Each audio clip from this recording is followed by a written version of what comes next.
قیامت کب آئے گی؟ نبی صلی اللہ علیہ وسلم سے جب یہ پوچھا گیا کہ قیامت کب آئے گی، تو نبی صلی اللہ علیہ وسلم نے فرمایا کہ اس کا جواب نہ پوچھنے والے کو پتا ہے نہ جواب دینے والے کو پتا ہے۔ پھر پوچھا گیا کہ یا رسول اللہ صلی اللہ علیہ وسلم اس کی نشانیاں ہی بتا دیں، تو نبی صلی اللہ علیہ وسلم نے جو نشانیاں بتائیں وہ اس وقت تینوں کی تینوں جو ہے پوری ہو چکی ہیں۔ پہلی نشانی نبی کریم صلی اللہ علیہ وسلم نے یہ بتائی کہ جب ننگے پاؤں، ننگے بدن، کالے اونٹ چرانے والے عربی اونچی اونچی عمارتیں بنانے میں ایک دوسرے کا مقابلہ کرنے لگے تو سمجھ لینا کہ قیامت قریب ہے۔ وہ کون لوگ ہیں؟ آج آپ خود دیکھ لیں، برج خلیفہ، برج الجدہ، برج دبئی۔ آپ اگر ایریل ویو لیں تو آپ کو عرب میں پریکٹیکلی ان کے بڑے شہروں میں، مکہ میں، مدینہ میں، ریاض میں، دبئی میں، ابو ظبی، قطر، بحرین، جتنا بھی یہ جزیرۃ العرب ہے، آپ کو کوئی ایک بلڈنگ بھی سنگل سٹوری نظر نہیں آئے گی۔ اپنی اونچی اونچی بلڈنگز کی وجہ سے یہ مشہور ہیں اور آپس میں مقابلہ بھی کر رہے ہیں۔ تو یہ نشانی تو پوری ہو چکی ہے کہ یہ بدو تھے، یہ صحراؤں کے رہنے والے تھے، خیموں میں رہتے تھے، انہوں نے تو کبھی ایک منزلہ گھر نہیں بنایا تھا، تو اب کہاں یہ سینکڑوں سٹوریز کی بلڈنگ بنا رہے ہیں۔ تو یہ 100% نشانی پوری ہو چکی ہے۔ پھر نبی صلی اللہ علیہ وسلم نے فرمایا کہ جب نوکرانی اپنے مالکن کو جنم دے گی تو وہ ایک گائناکولوجی کا پروسیس ہے، آپ سب جانتے ہوں گے، سیروگریسی۔ جب وہ آئی تو یہ نشانی بھی پوری ہو گئی۔ اب اس میں تو کسی قسم کا کوئی شک نہیں رہ گیا کہ ہم آخر الزمان میں رہ رہے ہیں۔ اب آخر الزمان کا سپین کتنے 100 سال ہے، 150 سال ہے، 500 سال ہے، 1000 سال ہے، یہ اللہ ہی بہتر جانتا ہے، لیکن ہم آخر الزمان میں رہ رہے ہیں، یہ 100% کریکٹ ہے۔ نبی کریم صلی اللہ علیہ وسلم نے فرمایا کہ قیامت اس وقت تک قائم نہیں ہوگی جب تک رومی، نبی صلی اللہ علیہ وسلم جب رومی کہتے تھے تو اس سے مراد یورپین اقوام ہوتی تھی، کیونکہ اس وقت ایسٹرن رومن امپائر تھی یورپ میں اور ان ساری یورپین اقوام کو رومن کہا جاتا تھا، تو اس سے مراد یورپین اقوام ہے۔ نبی کریم صلی اللہ علیہ وسلم نے فرمایا کہ اس وقت تک قیامت قائم نہیں ہوگی جب رومی جو ہیں وہ دامک کے مقام پر اکٹھے ہوں گے۔ اس کا خلاصہ یوں ہے کہ 80 جھنڈے لے کر یورپین نیشنز جو ہیں، رومنز، وہ دامک کے مقام کے اوپر جمع ہوں گے۔ اب یہ جگہ کہاں ہے؟ یہ جگہ شام میں موجود ہے۔ شام کا ایک شہر ہے انطاکیہ اور ایک شہر ہے حلب، بہت مشہور شہر ہیں دونوں شام کے۔ ان کے درمیان میں آج بھی یہ جگہ اسی نام سے موجود ہے اور ایک وسیع و عریض میدان ہے، بہت بڑا میدان ہے، تحت نکاح، اور صرف پلین زمین ہے، بیرن پڑی ہوئی ہے اور صحت افزا مقام ہے، کوئی یہ نہیں کہ گنجان ہے، یعنی لوگ وہاں جاتے آتے ہیں، آباد مقام ہے تو وہاں آئیں گے۔ 80 جھنڈے لے کر اور ہر جھنڈے کے نیچے 12,000 فوج ہوگی، یعنی 9,60,000 کی آرمی ہوگی۔ 9,60,000 کی فوج، آج تک کبھی دنیا میں اتنی فوج اکٹھی نہیں ہوئی کسی جنگ۔ تو یہ فوج لے کے آئیں گے تو نبی کریم صلی اللہ علیہ وسلم نے فرمایا کہ مدینہ سے ایک لشکر نکلے گا جو اس وقت روح زمین کے سب سے بہترین انسان ہوں گے۔ وہ لشکر جو ہے وہ ان کے ساتھ مقابلہ کرے گا اور ان میں سے پہلے 1/3 جو ہیں وہ ان کے سامنے اتحاد ڈال دیں گے، ان کے ساتھ مل جائیں گے اور اللہ ان کی توبہ کبھی قبول نہیں کرے گا۔ دنیا کے روح زمین کے بدترین انسان ہوں گے، ہم میں سے ہی نکلیں گے جو ان کے ساتھ مل جائیں گے، یعنی اتنی سخت سزا۔ اللہ اپنے بندے کی توبہ کا تو انتظار کر رہا ہوتا ہے، توبہ قبول نہیں کروں گا۔ نمبر 2، 1/3 جو ہے وہ لڑکے شہید ہو جائیں گے، ان کے خلاف لڑیں گے اور جام شہادت نوش کریں گے۔ نبی کریم صلی اللہ علیہ وسلم نے فرمایا کہ وہ سید الشہداء، افضل شہداء ہوں گے، اور باقی 1/3 جو ہیں وہ جنگ جیت جائیں گے۔ اب زیادہ غور کرنے والی بات یہ ہے کہ 9,60,000 کے مقابلے میں ایک مسلم آرمی نکلے گی۔ مسلم آرمی کی تعداد نہیں بتائی کہ وہ کتنے ہوں گے۔ دوسری حدیثوں میں پھر یہ آیا ہے کہ اس مسلم آرمی کو سپورٹ کرنے کے لیے خراسان سے بھی لوگ جائیں گے۔ اب خراسان جو ہے وہ آپ سمجھ لیں کہ کچھ حصہ ایران کا، کچھ حصہ افغانستان کا، کچھ لوگ کہتے ہیں کہ کچھ حصہ اس میں پاکستان کا بھی شامل ہے، لیکن کچھ لوگ اتفاق نہیں کرتے اور وہ مہدی کی بھی مدد کریں گے۔ لیکن بہرحال ابھی ہم اس پر آئے ہیں کہ ایک مسلم آرمی ہوگی جو دنیا کے بہترین لوگ ہوں گے، وہ لڑیں گے۔ 3 حصوں میں اللہ کے نبی نے انہیں ڈیوائیڈ کیا ہے اور اس جنگ کو کہا گیا ملحمہ۔ ملحمہ کہتے ہیں بہت بڑی جنگ، ایسی جنگ جس میں گوشت کے لوتھڑے اڑیں، اس کو ملحمہ کہتے ہیں۔ تو یہ اتنی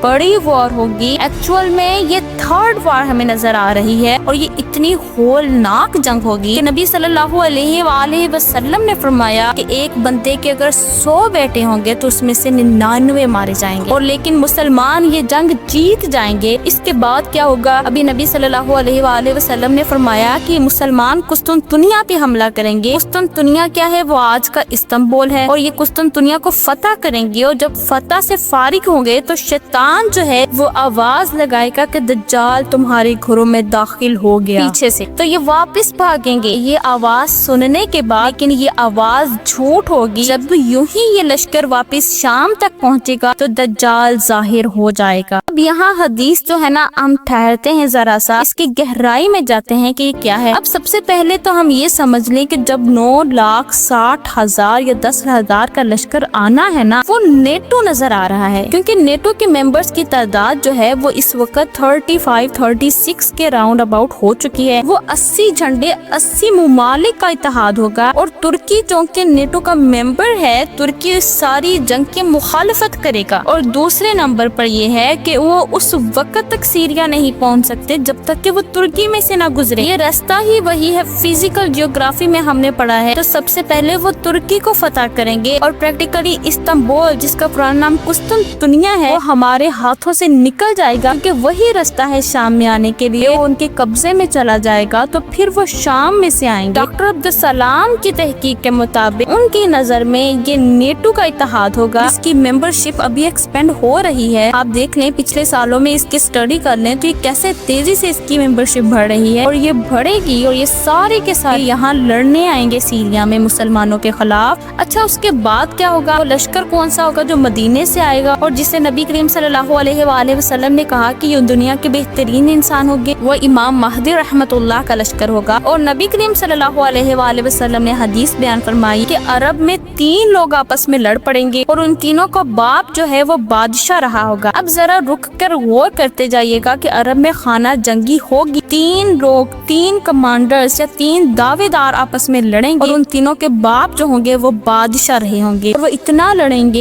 لڑیں گے کہ منہ کا میدان خون سے بھر جائے گا۔ اس کا مطلب ہے کہ حج کے دنوں میں وہ لڑائی ہوگی، اور اس خانہ جنگی کے دوران ایک شخص مدینہ سے نکلے گا، بھاگے گا اور مکہ میں جا کے چھپ جائے گا۔ مکہ میں لوگ اسے ڈھونڈ نکالیں گے اور اس کے ہاتھ پر بیعت کریں گے، حالانکہ وہ اس کو ناپسند کرتا ہوگا، لیکن پھر بھی لوگ اس کے ہاتھوں پر بیعت کر کے تو اس کو اپنا حکمران بنا لیں گے خانہ جنگی کو روکنے کے لیے، اور اس کا نام نبی کریم صلی اللہ علیہ وآلہ وسلم نے فرمایا کہ میرے نام پر ہوگا، یعنی اس کا نام محمد ہوگا، اور اس کے باپ کا نام میرے باپ جیسا عبداللہ ہوگا، محمد بن عبداللہ ہوگا۔ پھر نبی کریم صلی اللہ علیہ وآلہ وسلم نے حدیث بیان فرمائی کہ وہ فاطمہ کی اولاد میں سے ہوگا۔ پھر نبی کریم صلی اللہ علیہ وآلہ وسلم نے فرمایا کہ مہدی ہم میں سے ہوگا، میری اولاد میں سے ہوگا، اور اللہ ایک ہی رات میں اس کی اصلاح کر دے گا۔ یہاں یہ دیکھیے کہ ایک ایسی شخصیت ہوگی جو کوئی پاپولر نہیں ہوگی، لوگوں میں اس کے حوالے سے کوئی پاپولیرٹی نہیں ہوگی کہ حکمران ہوگی، کوئی سیاستدان ہوگی، لوگ اس کو نیکی اور تقوی کے لحاظ سے جانتے ہوں گے، اور وہ کبھی بھی حکمران نہیں بننا چاہے گا، لوگ دھکے سے اس کو حکمران بنائیں گے۔ اب یہاں آ کر ہم 2 شاخوں میں سپلٹ ہو گئے۔ یہ بات کرنا بڑا ضروری ہے، اہلت سنہ نے کہا ہے کہ یہ شخص جو ہوگا یہ آخری وقت میں نبی کریم صلی اللہ علیہ وآلہ وسلم کی اولاد میں سیدہ فاطمہ کی کسی اولاد میں سے آئے گا، پیدا ہوگا، 40 سال کی عمر کو پہنچے گا تو پھر اس کا ظہور ہوگا۔ جو ہمارے ملک میں پریکٹیکلی اہلت شیع موجود ہے، ایران والے جو ہیں انہوں نے کہا ہے نہیں جناب، وہ تو جی ہے پیدا ہو چکے ہیں، ٹھیک ہے، 1200 سال پہلے امام حسن عسکری آخری 11ویں امام جو ہیں ان کے گھر پیدا ہوا،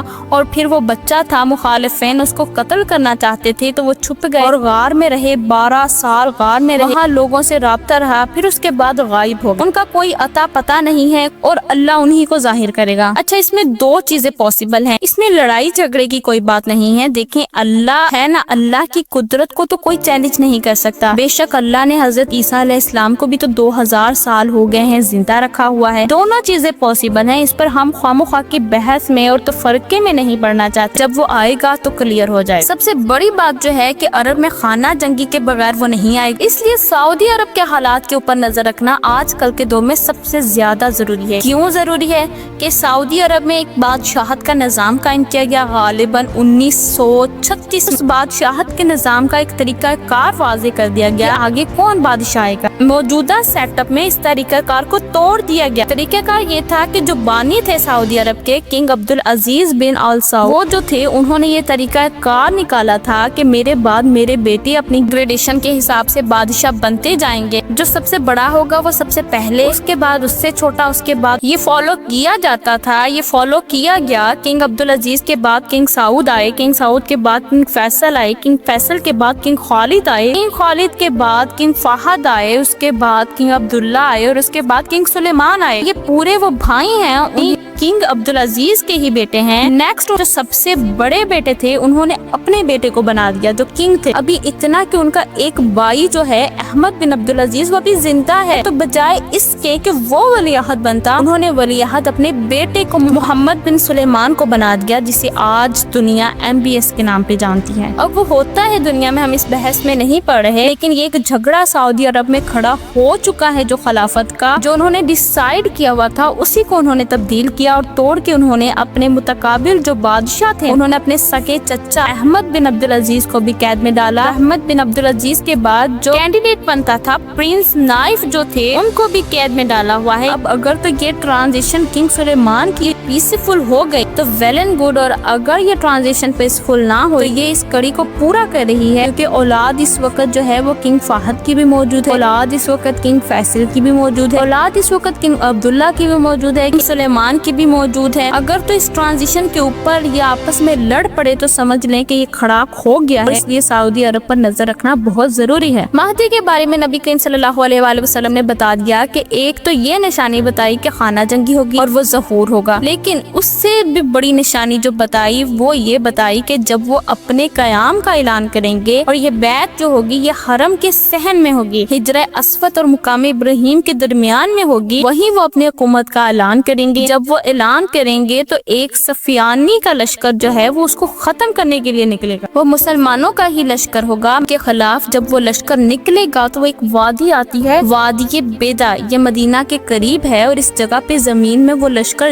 دنس جائے گا۔ اس کی کیا وجہ ہوگی؟ وہ اللہ دنسا دے گا، اور نبی کریم صلی اللہ علیہ وآلہ وسلم نے فرمایا کہ جب وہ لشکر دنس جائے گا تو اس میں سے صرف ایک بندہ زندہ بچے گا، آکے بتائے گا کہ اتنے ہزار لوگوں کو زمین کھا گئی ہے۔ دنس جانے کا مطلب ہے کہ وہ زمین کے اندر چلے جائیں۔ تو اس وقت نبی کریم صلی اللہ علیہ وآلہ وسلم نے فرمایا کہ تمام ابدال جو ہیں مہدی کی طرف دوڑیں گے، یعنی کہ مہدی کی بیعت کر لیں گے، پھر جو سارے صاحب عقل ہوں گے وہ مان لیں گے، پھر دنیا کے تمام مسلمان اس کی طرف لپکیں گے۔ نبی صلی اللہ علیہ وآلہ وسلم نے فرمایا کہ اگر تم اس کو پاؤ، ابو ہریرہ کو کہا، تو تم اس تک پہنچنا، چاہے تمہیں برف کے اوپر رگڑ رگڑ کر کیوں نہ پہنچنا پڑے۔ اور جب وہ لشکر لے کر آئیں گے رومن یعنی یورپین لشکر جو ہے ان کا مقابلہ کریں گے۔ اب دیکھیں یورپین قوموں کے پاس دنیا کی سوفسٹیکیٹڈ وار مشین، اس وقت جس صورت میں ہر صورت میں ان کے پاس جہاز موجود ہیں، جنگی میزائل پروگرام سب سے بہتر ان کا ہے، میزائل ڈیفنس شیلڈ ان کے پاس موجود ہے۔ دوسری بات یہ ہے کہ ان میں سے 4 کنٹریز کے پاس اٹامک پاور بھی ہوگی، امریکہ اٹامک پاور ہے، فرانس اٹامک پاور ہے، انگلینڈ اٹامک پاور ہے، اسرائیل اٹامک پاور ہے، ان کے پاس ساری ٹیکنالوجی موجود ہوگی، اور مسلمان اس ساری ٹیکنالوجی میں انفیریئر ہے ان میں سے، تو وہ پوری تیاری کے ساتھ آئیں گے۔ کوسچن یہ بنتا ہے کہ مسلمان یہ جنگ کیسے جیتیں گے؟ یہ جنگ جیت لیں گے، اور یہ جنگ کیسی ہوگی اس کی ہولناکیوں سے پتہ چل رہا ہے یہ دنیا کی سب سے بڑی جنگ ہوگی جو کہ آج تک روح زمین میں لڑی گئی ہے۔ یہ تھی ہماری آج کی ویڈیو، تمام احادیث کا ریفرنس میں ڈسکرپشن میں شیئر کر دوں گی۔ اگر آپ کو ویڈیو اچھی لگی تو کائنڈلی انکریج کرنے کے لیے چینل کو لائک کر دیا کریں، سبسکرائب کر دیا کریں، اور پیاری پیاری کمنٹس کر دیا کریں۔ اپنا بہت سا خیال رکھیے گا۔ اللہ حافظ۔